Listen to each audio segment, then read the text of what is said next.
अस्सलाम वालेकुम।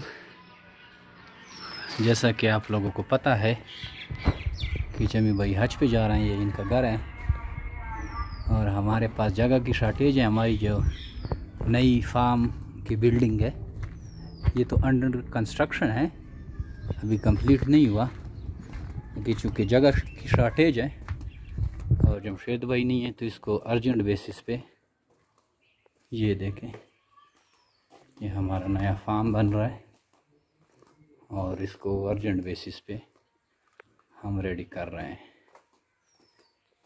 तो बाकी खरगोश हम यहाँ शिफ्ट करेंगे जो वहाँ पे ज़्यादा हैं।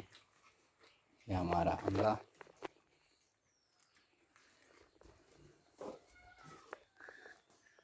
देखें, अब हम यहाँ पे खरगोश शिफ्ट कर रहे हैं जो हमारे पास इजाफी है। ये हमारी नई बिल्डिंग है जमीर बिट फार्म पाकिस्तान प्राइवेट लिमिटेड की। Thank you.